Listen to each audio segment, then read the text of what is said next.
نماز عصر کے بعد کی آیت کا وظیفہ۔ آیت: اللہم اجرنی من النار، اے اللہ مجھے جہنم کی آگ سے بچا۔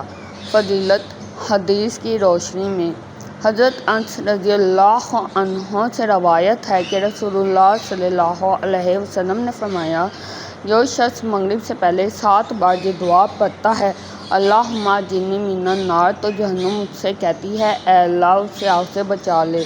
اگرچہ یہ دعا مغرب کے بعد کی بھی ہے، نماز عصر کے بعد بھی اس دعا کو پڑھنا بہت فائدہ مند اور باعث نجات ہے۔